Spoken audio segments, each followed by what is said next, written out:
안녕하세요, 여러분. 오늘도 어둠 속에 숨겨진 이야기 속으로 함께 떠나볼까요? 당신의 밤을 사로잡을 한 편의 이야기 지금 시작합니다. 하늘을 찌르는 마천루와 우리가 매일 스쳐 지나가는 견고한 건축물들 아래 어떤 비밀이 묻혀 있을지 궁금한 적이 있는가? 콘크리트를 붉게 물들일 만큼 어두운 비밀 벽마저 침묵하게 만들 만큼 끔찍한 공포가 숨겨져 있을지도 모른다. 2011년 대한민국 인천의 한 건설 현장에서 무해해 보이던 콘크리트 기둥이 상상조차 할 수 없는 진실을 드러냈다. 한 사람의 생명이 잔혹하게 앗아간 후 차가운 콘크리트 속에 영원히 봉인된 비밀. 피해자는 누구였을까? 범인은 누구였을까? 그리고 정의는 그 얼음처럼 차가운 콘크리트 층을 뚫고 빛을 볼 수 있었을까? 이제 우리와 함께 인천 콘크리트 피해 살인 사건의 석회층을 하나씩 벗겨내며 사랑과 배신, 그리고 현대 도시의 심장 속에 숨어있는 악의 이야기를 파헤쳐보자. 숨을 멈추고 귀를 기울여라. 기계의 굉음이 구원의 외침을 삼켜버릴 수 있는 거대한 건설 현장 철근과 콘크리트의 무덤보다 범죄를 숨기기에 더 완벽한 장소가 있을까? 아마도 범인은 그렇게 믿었을 것이다. 하지만 그는 치명적인 실수를 저질렀다. 2011년 7월에 어느 아침 인천 서구에 위치한 신흥건설 현장은 숨막히는 열기로 뒤덮였다. 태양은 불타는 화염처럼 도시를 내리쬐고 고층 빌딩들이 버섯처럼 솟아오르며 현대적 번영을 약속했다. 그러나 그 화려한 겉모습 뒤에는 누구도 감히 상상하지 못한 어두운 그림자가 도사리고 있었다. 그날 한 무리의 건설 노동자들이 기술적 결함으로 판단된 콘크리트 기둥 일부를 철거하라는 명령을 받았다. 굴착기의 굉음과 망치의 날카로운 타격 소리가 현장을 가득 채웠다. 작업은 평소처럼 진행되었다. 그러던 중 이상한 냄새가 은은히 퍼지기 시작했다. 처음엔 화학 물질에 톡 쏘는 냄새나 불쾌한 동물 사체의 부패 냄새로 치부하려 했다. 하지만 그 냄새는 점점 더 강렬해졌다. 구역질 나는 피비린내와 부패의 악취가 무더운 여름 공기를 더욱 무겁고 끈적하게 만들었다. 노동자들은 서로 불안한 눈빛을 교환했지만 작업을 멈출 수는 없었다. 마지막 망치질이 완고한 콘크리트 덩어리에 가해지자 거대한 조각이 쩍 갈라지며 내부를 드러냈다. 철근이 드러날 것이라는 예상과 달리 끔찍한 광경이 눈앞에 펼쳐졌다. 가장 가까이 있던 젊은 노동자가 비명을 지르며 뒤로 물러섰다. 그의 얼굴은 핏기가 사라져 창백했고 다리는 후들거렸다. 호기심에 다가온 동료들도 곧 얼어붙었다. 회색 콘크리트와 얽힌 철근 사이에 사람의 신체 일부가 끼어 있었다.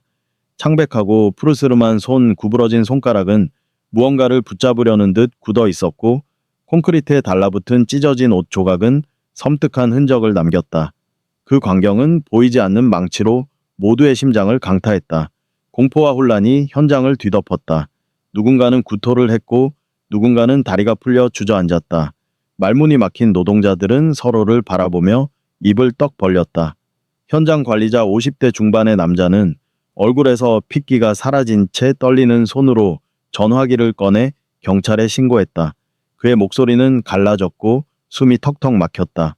순식간에 신흥 건설 현장은 노동의 현장에서 끔찍한 살인 사건의 무대로 변했다. 곧이어 경찰차의 사이렌 소리가 무거운 공기를 찢으며 울려 퍼졌다.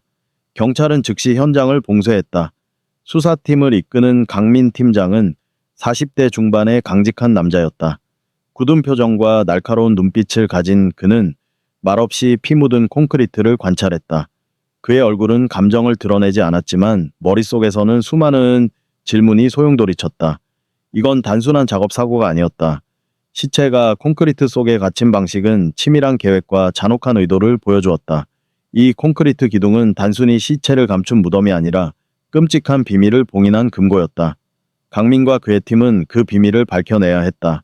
현장의 공기는 숨 막힐 듯 긴장으로 가득했다. 부서진 콘크리트 조각 하나 뒤섞인 흙 한 줌도 중요한 단서가 될 수 있었다. 가장 시급한 과제는 피해자의 신원을 확인하는 것이었다. 남성인가? 여성인가? 그리고 어떻게 한 인간이 콘크리트 속에 완벽하게 매장될 수 있었을까? 마치 시멘트와 철근과 함께 주형에 부어진 것처럼. 이 질문은 강민과 수사팀을 밤낮 없이 괴롭혔다. 시체를 콘크리트에서 분리하는 작업은 극도로 어렵고 섬세했다. 콘크리트 절단기의 굉음이 애처롭게 울렸고 단단한 석회층이 조심스럽게 제거되었다. 매 순간이 고통스러운 침묵 속에서 진행되었다. 법의학팀과 기술자들은 숨을 죽이고 작업했다. 절단기의 칼날이 콘크리트를 갈 때마다 마치 피해자의 마지막 숨결을 건드리는 듯한 느낌이 들었다. 몇 시간에 걸친 힘든 작업 끝에 마침내 시체가 드러났다. 비록 온전한 상태는 아니었지만 그 끔찍한 모습은 모두의 심장을 얼어붙게 했다. 인천경찰서 법의학실에서 나온 초기 부검 결과는 충격적이었다. 피해자는 20대 초반의 젊은 여성으로 확인되었다. 사인은 질식과 둥이에 의한 심각한 두부 손상이었다. 상처는 그녀가 잔혹한 공격을 당했음을 보여주었다. 두개골은 강한 충격으로 부서졌고 목에는 압박 흔적이 남아 있었다. 사망 시점은 시체가 발견되기 약 2-3주 전으로 추정되었다. 이는 범인이 범행 후 치밀하게 증거를 은폐할 시간을 충분히 가졌음을 의미했다. 3주는 길지 않지만 건설 현장 같은 가혹한 환경에서는 많은 흔적이 지워질 수 있었다. 강민은 이를 깨닫고 더욱 긴장했다. 피해자 신원 확인 작업이 즉시 시작되었다. 경찰은 인천과 인근 지역에서 최근 보고된 실종자 명단을 검토했다. 하지만 이는 쉬운 일이 아니었다. 신흥건설 현장 같은 곳은 전국에서 온 계절 노동자들로 붐볐다. 이들 중 많은 이가 주거 등록을 제대로 하지 않아 정보가 불완전했다. 실종자 명단을 대조했지만 초기 특성과 완벽히 일치하는 사례는 없었다.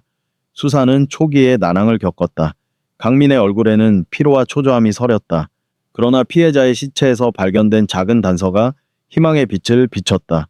피해자의 왼손목에 희미한 초승달 모양의 흉터가 있었다. 작지만 독특한 이 흉터는 신원 확인에 중요한 단서가 될 수 있었다.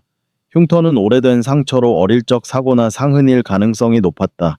또한 피해자가 입고 있던 작업복은 콘크리트와 부패로 손상되었지만 아직 몇 가지 특징을 유지하고 있었다. 그것은 건설 현장의 식당에서 일하는 직원들이 입는 제복으로 비교적 새 것이었고 현장에 급식업체 로고가 새겨져 있었다. 로고는 선명했고 한솥 급식이라는 이름이 눈에 띄었다. 이 작은 단서가 새로운 수사 방향을 열었다.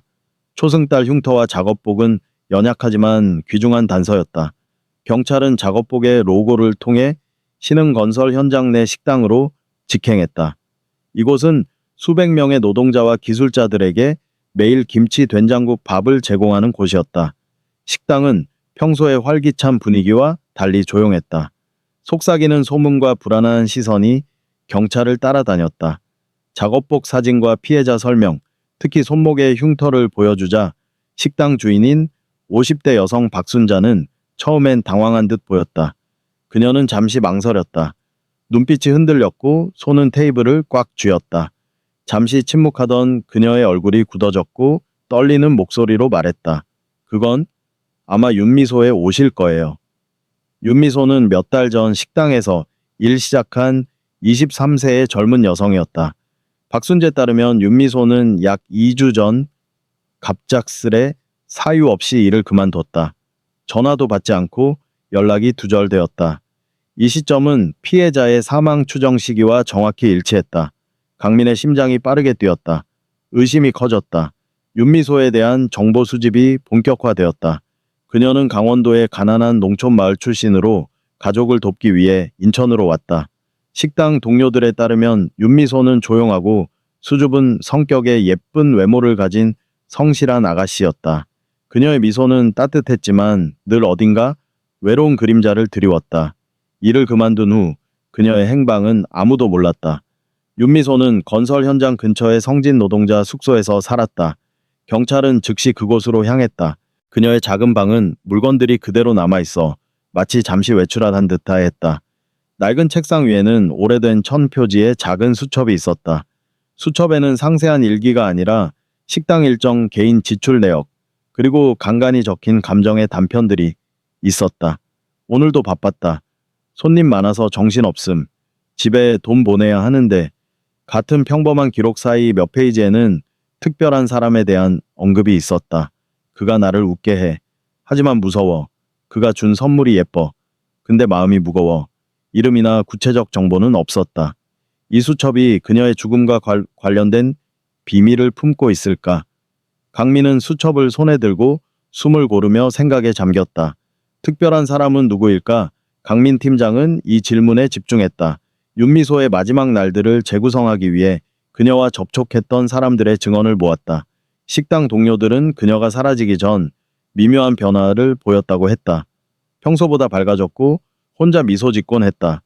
누군가는 그녀가 작은 선물, 예쁜 머리핀이나 사탕을 받은 적이 있다고 했다. 출처는 불명확했다. 한 동료는 미소가 전엔 말수가 적었는데 그때는 좀 더 수다스러웠어요. 누굴 좋아하는 것 같았죠? 라고 회상했다. 윤미소와 자주 접촉했던 사람 중 한 명이 눈에 띄었다. 28세의 젊은 기술자 김준혁이었다. 몇몇 노동자들은 윤미소가 김준혁과 친밀하게 대화하는 모습을 봤다고 했다. 김준혁은 즉시 경찰서로 소환되었다. 처음엔 당황한 그는 긴장한 목소리로 말했다. 미소와 그냥 친구였어요. 하지만 강민의 날카로운 질문에 그는 결국 윤미소에게 호감이 있었다고 인정했다. 그는 가끔 퇴근 후 근처 한솥 식당에서 그녀와 밥을 먹었다고 했다. 그곳에서 김치찌개와 밥을 나누며 소소한 이야기를 했다. 마지막 만남은 3주 전 그 식당에서였다. 그날 미소가 좀 이상했어요. 자꾸 전화기를 힐끔거리더니 급히 가야 한다고 했죠. 그 후 그녀는 연락을 끊었다. 그녀의 죽음 소식에 그는 충격과 슬픔을 드러냈다. 눈이 붉어졌고 손은 떨렸다. 하지만 다른 노동자의 증언이 모순을 일으켰다. 한 노동자는 윤미소가 현장 총책임자인 장현우의 사무실에서 나오는 모습을 봤다고 했다. 그녀의 표정은 두려움으로 가득했다. 눈은 붉었고 입술은 굳게 다물어져 있었다. 이는 그녀가 사라지기 며칠 전이었다. 장현우는 왜 윤미소와 만났을까? 그 두려운 표정은 무엇을 의미할까? 강민은 이 단서가 수사의 핵심이 될 것임을 직감했다. 장현우는 45세의 권력자였다. 그는 깔끔한 정장 차림과 침착한 태도로 경찰서에 나타났다. 그의 미소는 부드러웠지만 눈빛은 차가웠다. 그는 윤미소가 사무실에 왔었다고 인정했지만 가족 문제로 휴가를 요청했다고 주장했다. 그 애가 급히 고향에 가야 한다고 했어요. 저는 허락했죠. 그게 전부입니다. 그의 설명은 완벽했지만 지나치게 차분한 태도가 강민의 의심을 샀다. 그의 목소리는 단조로웠고 감정이 없었다. 강민은 장현우의 과거를 조사하라고 지시했다. 곧 복잡한 그림이 드러났다. 장현우는 아내 백지영과 결혼했지만 바람둥이로 소문났다. 그의 사업도 깨끗하지 않았다. 자재 공급 계약과 관련된 의혹 부실, 자재 사용 공사비 횡령 등이 떠돌았다. 몇몇 노동자는 그가 현장에서 황제처럼 군림한다고 속삭였다. 윤미소는 장현우의 연인 중 하나였을까? 아니면 그의 비리를 알게 된 걸까? 경찰은 그녀의 마지막 밤을 재구성했다. 밤 근무자 증언에 따르면 장현우의 사무실 불이 늦게까지 켜져 있었다. 평소엔 8시면 불이 꺼지는데 그날은 자정 넘어까지 켜져 있었어요. 라고 한 노동자가 말했다. CCTV는 밤 9시경 윤미소로 보이는 여성이 현장에 들어가는 모습을 포착했지만 나가는 모습은 없었다. 그녀는 어둠 속으로 사라진 듯했다. 같은 밤 장현우는 노동자들에게 특정 기둥에 콘크리트를 급히 붓도록 지시했다. 그 기둥이 바로 윤미소의 시체가 발견된 곳이었다. 명령은 진도 문제 때문이라고 했지만 노동자들은 의아해했다. 백지영은 소환되었다. 40세 그녀는 초췌한 모습으로 눈물을 흘리며 남편이 늦게 귀가했다고 말했다. 현우가 기술 문제로 늦게까지 현장에 있었다고 했어요. 하지만 그녀의 떨리는 목소리와 피하는 눈빛이 의심을 샀다. 그녀는 장현우의 회계도 관리했는데 불분명한 지출 항목이 발견되었다. 급작스런 비용으로 기록된 항목들은 증빙이 부족했다. 강민은 그녀가 무언가를 숨기고 있다고 느꼈다. 김준혁은 다시 소환되었다. 그는 결국 장현우와 윤미소의 복잡한 관계를 밝혔다. 미소가 저한테 털어놨어요. 장현우랑 뭔가 있었대요. 그를 두려워했어요. 끝내고 싶다고 했죠. 윤미소는 장현우의 부실 자재 거래 전화를 우연히 들었다. 그가 누군가랑 통화하면서 자재를 빼돌린다고 했어요. 미소는 겁먹었죠. 이 정보는 그녀를 위험에 빠뜨렸다. 김준혁은 눈물을 글썽이며 말했다. 제가 더 도와줬어야 했어요. 노동자 최강수는 그날 밤 장현우와 마스크 쓴 여성이 무거운 물체를 옮기는 모습을 봤다고 밝혔다.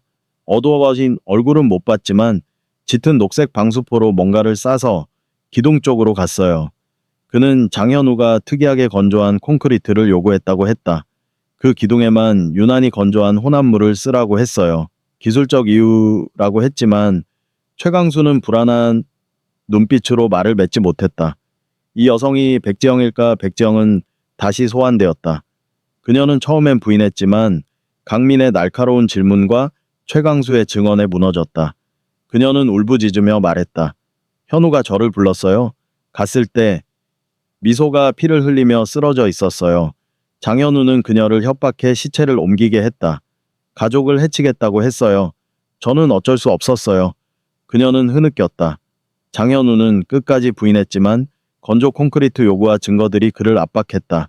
그는 결국 무너져 윤미소를 살해했다고 자백했다. 그 애가 비리를 폭로하겠다고 했어요. 화가 나서 목을 졸랐죠. 그러다 책상에 머리를. 그는 백지영과 함께 시체를 콘크리트에 묻었다. 그는 또 다른 범죄를 자백했다. 3년 전 청렴한 건축감독관 최영훈을 살해했다. 최영훈은 장현우의 비리를 파헤쳤고 그는 최영훈을 유인해 살해 후 외곽 산지에 묻었다. 윤미소의 수첩은 이 사건의 단서를 담고 있었다. 재판에서 장현우는 사형, 백지영은 18년 형을 받았다. 관련 공범들도 처벌받았다. 신흥건설 현장은 유령 현장으로 불리며 폐쇄되었다. 이 사건은 도시화의 어두운 면 탐욕과 권력의 타락을 드러냈다. 정의는 늦었지만 결국 빛을 보았다. 그러나 선과 악의 경계 침묵의 대가는 영원히 우리를 괴롭힐 것이다. 여러분, 오늘의 이야기는 여기서 마무리됩니다. 여운이 남는 밤이었길 바라며 당신의 마음 한켠에 오래 머물렀으면 좋겠습니다. 좋아요와 구독, 그리고 따뜻한 댓글로 함께 해주세요. 그럼 다음 이야기에서 다시 만나요. 좋은 밤 되세요.